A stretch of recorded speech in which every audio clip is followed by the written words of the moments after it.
Құрметті әріптестер, Батыс Қазақстан облысы өңірлік коммуникациялар қызметінің ақпараттық алаңындағы баспасөз мәслихатын бастаймыз. Бүгінгі баспасөз мәслихатының тақырыбы Батыс Қазақстан облысы жастарына арналған жыл үздігі 2025 жастар сыйлығы байқауы туралы. Ақпаратпен бөлісетін спикерлер Мирфат Талғатұлы Бисекенов, Батыс Қазақстан облысы қоғамдық даму басқармасы ақпараттық қоғам және жастар ісі жөніндегі бөлімінің басшысы.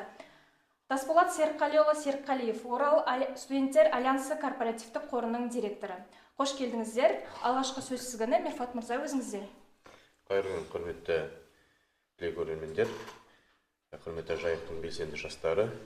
Енді биыл өзіңіз айтып кеткенде, жыл үздік 2025 байқауы өз бастамасын алған болатын. Енді жыл үздік 2025 Батыс Қазақстан облысындағы жастардың шығармашылығын, көшбасшылығын, қоғамдық белсенділігін, кәсіби жетістіктерін кеңінен насихаттауға бағытталған жыл сайынғы өңірлік мәртебелі марапат болып саналады. Енді бұл біздің жобамыз биыл өңірімізде 15-ші жыл қатарынан дәстүрлі түрде жүзеге асырып келеді. 2 жылда бір рет жүзеге асырып отыр бұл жобамыз.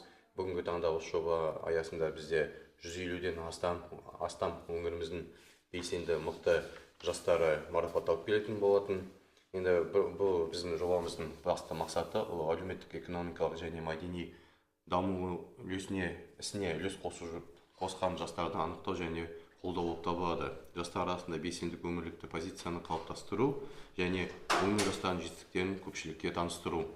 Биыл жыл үздігі марапатымыздың ерекшелігі дәстүрлі түрде жыл сайын жүзеге асырып жатқан марапатымыздан кішкене бір өзгеріс енгіздік.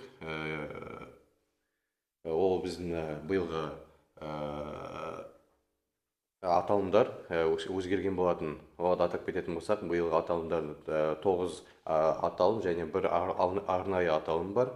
9 аталымыз ол біздің үздік жас ақын, үздік студент, үздік жас ғалым, үздік жас талант, үздік жас кәсіпкер, үздік ауыл патриоты, үздік медиа маман, үздік жастар ұжымы және үздік жұмысшы маман. Осы аталымдар бойынша биыл жобамыз жүзеге асырылады. Құжаттар қабылдау 5-ші желтоқсанға шейін созылған болатын. 5-ші желтоқсанға шейін биыл ұйымдастырушылардың электрондық поштасына электрондық түрде құжаттар қабылдау жүреді.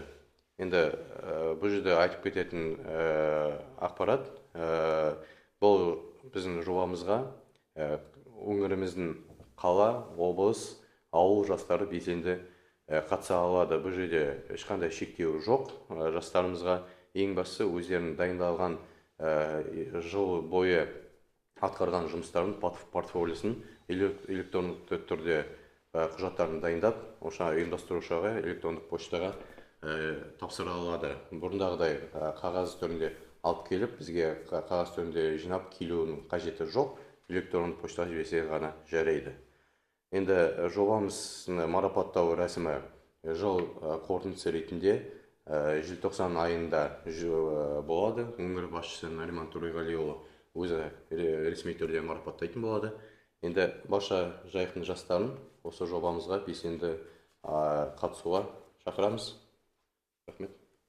Құрметті бұқаралық ақпарат құралдары өкілдері, жалпы Батыс Қазақстан облысы жастарына арналған жыл үздігі сыйлығы біздің өңіріміздегі дәстүрлі сыйлық болып табылады. 15 жылдан астам уақыт біздің жастарға олардың шығармашылық және инновациялық жобаларын қолдауға және қоғамдық қызметте белсенді қызмет атқарып жүрген біздің белсенді жастарымызды марапаттауға арналған біздің облыстағы бір мәртебелі жастар саясаты саласындағы сыйлық болып табылады.